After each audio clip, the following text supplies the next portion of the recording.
So I have to be focusing on ensuring that I give you the best consistency. Now, what we're going to be looking at here, guys, as you can see there, I'm going to be looking at a larger shot picture.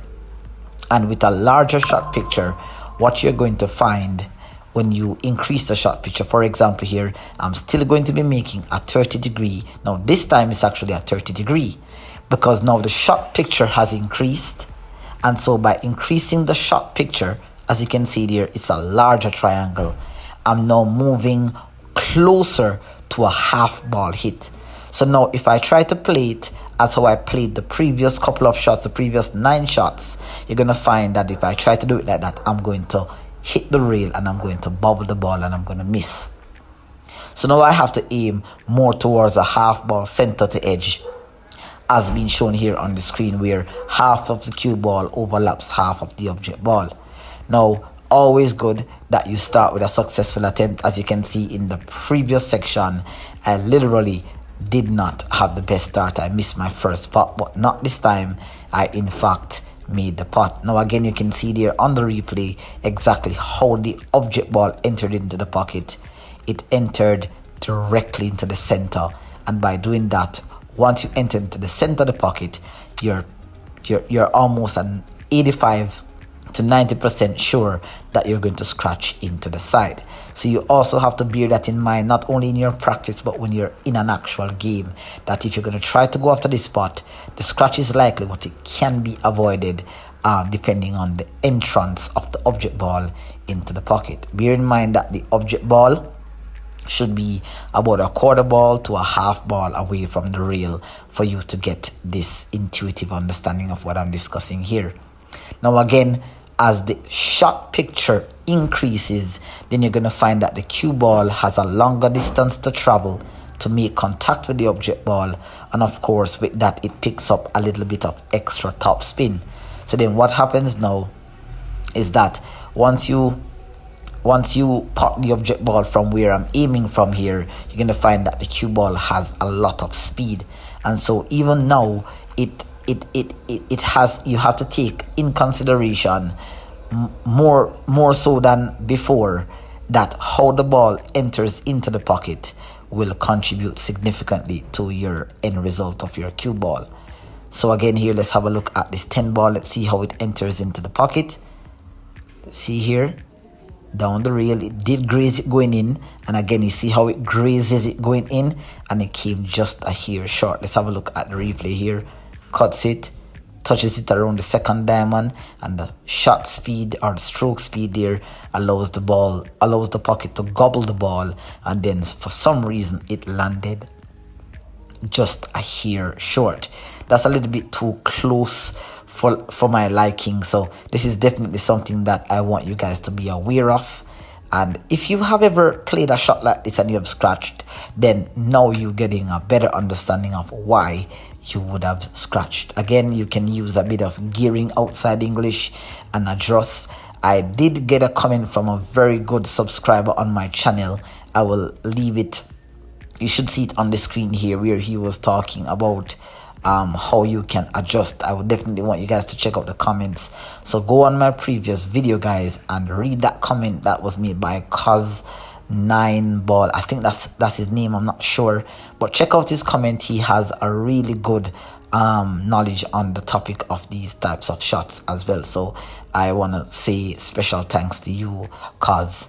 Also, there was a comment that was made on the channel regarding this shot where we talk about bracketing. So that's something that I'm going to have to investigate. I thank you for that comment where you were teaching me another method about how to convert this systematic approach to a more intuitive approach here.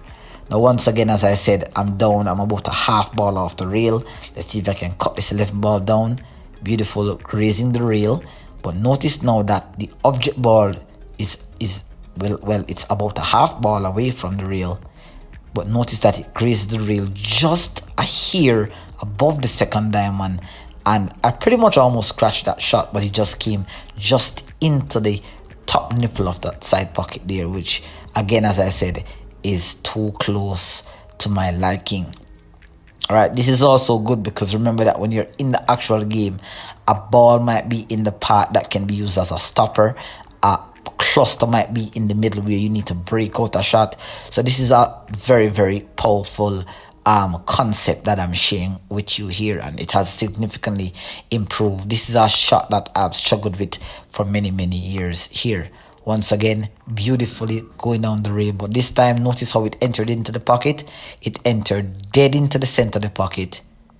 It kind of grazed the rail a little bit, so you can see again that it hit just slightly above the side, but it wasn't enough to miss the scratch, and it went right into the drink. Now remember guys that I know that some of you guys may think that then if you make the shot and you scratch, then it pretty much doesn't mean anything. Remember that the goal of this video is to give you an intuitive understanding and a non-systematic approach, like say for example an aiming system approach.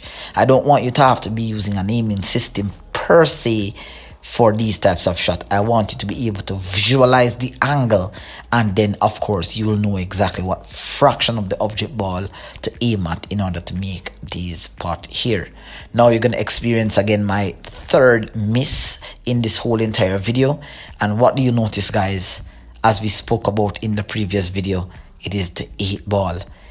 I was very much consciously aware that I was shooting the 8, and for some reason, I don't know, I feel like the 8, the 9 and the 10 has a slightly bit of some sort of signs.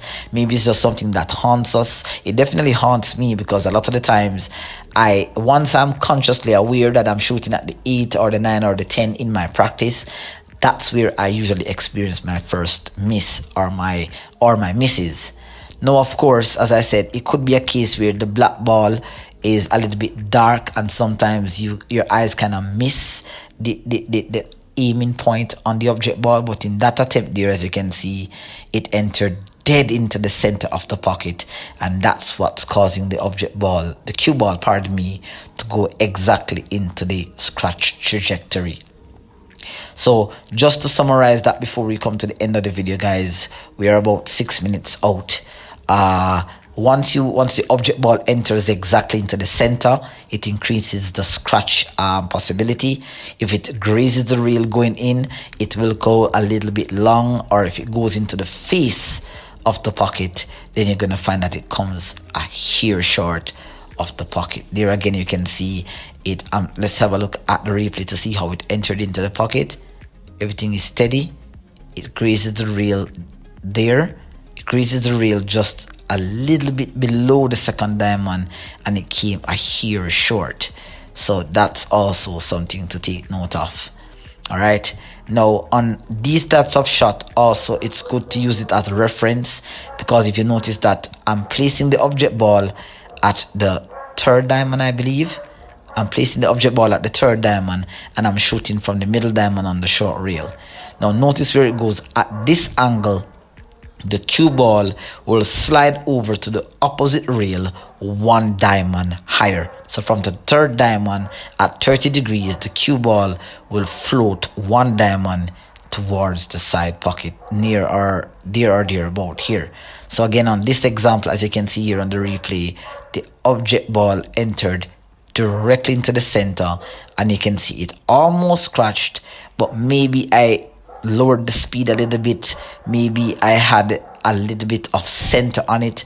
For most of these shots guys, I'm not focusing on my position play. I'm focusing mainly on the putting angle, getting acclimatized, getting my visualization up, getting a feel for the shot picture. So I'm not focusing on my position play, but I'm still being aware of exactly how the cue ball is traveling after the putt is successful. So remember guys, if I do scratch on that shot, or I do come a hair short or a hair long, remember at the end of the day guys, this shot can be altered. That one was a little bit too close. It did catch the rail well early, probably about the third diamond, but for some reason, maybe some cut induced throw or some spin induced throw was applied unintentionally, which for some reason that object ball went into the pocket. I did expect it to miss, but let's continue here. All right, so remember that these shots guys can be adjusted. Remember that if you get this pot, you may have to play for position towards this half of the table, or you may need to play position or hold position for an object ball that is down at that aspect of the table there. I did experience is this my fourth miss, I believe? Yes, this is my fourth. This is either my third or my fourth miss. And that one definitely grazed the reel a hair too early, which definitely caused it to miss here. All right. So that pretty much brings us really to the end of the video. What I'm going to be showing you now at the end here is that you can actually use this concept and make other pots. Now I do have a series of videos on how to make these types of shots, guys. I had made videos on this where the object ball is above the side pocket. All right, I've made videos like this, so I'm going to be leaving the thumbnails. They are popping up on the screen intermittently. You can check those videos out. They are very similar to this, where I'm using angle referencing to make the pot here. Again, that object ball slid straight down. Notice how it entered into the pocket. It didn't graze the reel, or it did maybe just a hair, but it just definitely went into that scratch trajectory there. All right, so far I'm 10 out of 12. My overall success percentage here is 83. And now we're going to be looking at other 30-degree angles that may not necessarily be where the object ball is below the side pocket. As I mentioned to you earlier, you can check out those videos. I did make an elaborate video on automatic aiming. I have quite a few videos out on automatic aiming and angle referencing.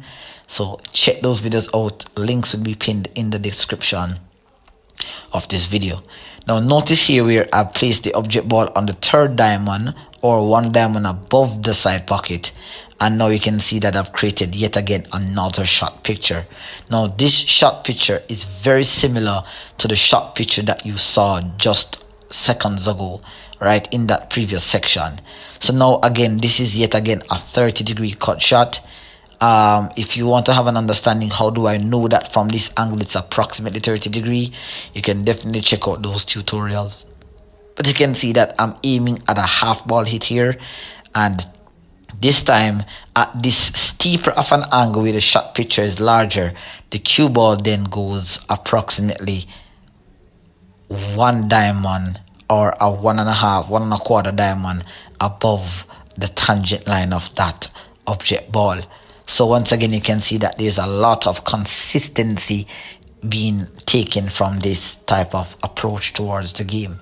All right, so just giving you a hint, you can, as I said, exactly the shot that you're seeing here, I did a video that thoroughly went through how I set up the shot. How do you visualize? Notice I'm counting the diamonds, then I'm shifting X amount of diamonds so to create that pot. Now remember, when I say 30 degrees, it could be 29.7, it could be 30.2. I'm just using a point of reference. I'm quantifying the position of the cue ball and the object ball, just as to give you a reference of aiming there. And again, consistently, just like that, the object ball entered cleanly into the pocket, kind of grazed the rail going in, and you can see I came a diamond higher, but maybe just a hair shorter. All right, so really I think that this video had a lot, and I do hope that you will learn from it. If you have, please leave a link pinned. Please leave a like, pardon me guys. Leave your opinions, your thoughts, comments down below. I'm looking forward to hearing from you. And again, thank you for all the support. We have officially reached 5,000 subscribers. Thank you all very much, and I'll see you in the next video. Until next time, take care, keep on practice with precision, accuracy, consistency, and control. Apex Selenium signing out. Goodbye.